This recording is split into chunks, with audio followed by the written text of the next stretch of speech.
17 August प्रसिद्ध शास्त्रीय गायक पंडित जसराज यांची पुण्यतिथी। नमस्कार, मी आदिनाथ आणि आपण पाहतात कलाकार दिनविशेष powered by goprek.com। Pandit Jasraj यांचा जन्म 28 जानेवारी 1930 रोजी हरियाणातील पिली मंडोरी गावात झाला। मीर उस्मान अली खान यांच्या दरबारात त्यांना राज्य संगीतकार म्हणून नियुक्त करण्यात आले। तेव्हा ते 4 वर्षांचे होते। जसराज यांना त्यांच्या वडिलांनी अगदी लहानपणीच गायनाचे प्रशिक्षण दिले होते आणि नंतर त्यांचे भाऊ पंडित प्रताप नारायण यांनी त्यांना तबला वादक म्हणून प्रशिक्षण दिले। जसराज अनेकदा त्यांच्या भावा मणिराम सोबत एकल गायन सादरीकरणात सहभागी व्हायचे। बेगम अख्तर यांनी जसराज यांना भारतीय शास्त्रीय संगीतात करिअर करण्यासाठी प्रेरित केले। आपल्या संगीत शिक्षणाची सुरुवात त्यांनी तबल्यापासून केली आणि पुढे त्यांनी आपला ताफा गायनाकडे वळवला। त्यांच्या आवाजात एक मधुरता होती, एक प्रकारची जादू होती। त्यांचा आवाज रसिकांच्या मनावर मोहिनी घालत असे। पंडित जसराज हे असे शास्त्रीय गायक होते की ज्यांनी अमेरिकेला जाऊन शास्त्रीय गायनात खूप मोठे काम केलं होतं। जसराज यांनी अगदी वयाच्या 14व्या वर्षी संगीताचे जग सोडले आणि गायनाचे धडे घेण्यास सुरुवात केली।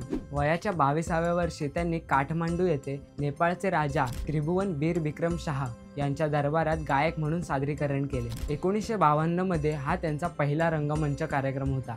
भारतीय केंद्र शासनाने संगीत क्षेत्रातील कामगिरीबद्दल 2000 साली पद्मविभूषण पुरस्कार देऊन जसराजांना गौरविले। ही ईश्वरी कला जनसामान्यापर्यंत पोहोचवणारे आम्ही फक्त त्या ईश्वरी शक्तीचे दूत आहोत असे ते मानत। पंडित जसराज हे भारतीय शास्त्रीय संगीताचे एक महान गायक होते, ज्यांनी खयाल आणि ठुमरी गायनाला एक नवीन उंचीवर नेले।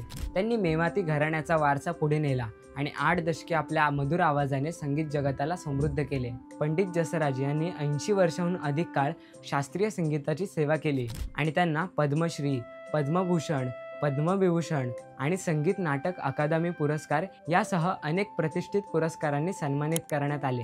संगीतातील विविध प्रकारांवर त्यांनी काम केले, संशोधन केले। हवेली संगीत हे मंदिरात गायले जात असत। पंडित जसराज यांनी हवेली संगीत मंदिरातून मंचावर आणले। पंडित जसराज यांचे आपल्या शिष्यांवर खूप प्रेम होते। ते एक आदर्श गुरु होते। अगदी शेवटच्या दिवसापर्यंत ते आपल्या शिष्यांना शिकवत होते। एखाद्या गरजू विद्यार्थ्याला ते अगदी घरी आणून शिकवत। आपल्या शिष्यांसोबत ते मैफिलीत रंगून जात असत। आपल्या शिष्यांना ते नेहमी प्रोत्साहन देत असत। भारतीय संगीताला लोकप्रियता मिळवून देण्यासाठी त्यांनी इंडियन म्युझिक अकॅडमीची स्थापना केली। यातून त्यांनी तरुण कलाकारांना व्यासपीठ उपलब्ध करून दिले। त्यांनी केवळ भारतातच नव्हे तर युरोप, कॅनडा आणि अमेरिकेतही शास्त्रीय संगीताचे शिक्षण दिले।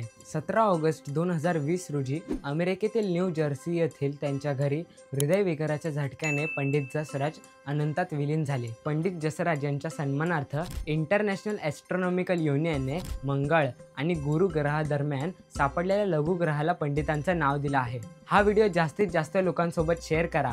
असेच वेगवेगळे दिनविशेष बघण्यासाठी आपल्या कलाकार यूट्यूब चॅनलला सबस्क्राईब करा। इंस्टाग्राम, फेसबुक पेजला फॉलो करा आणि बघत रहा कलाकार दिनविशेष पावर्ड बाय goprek.com।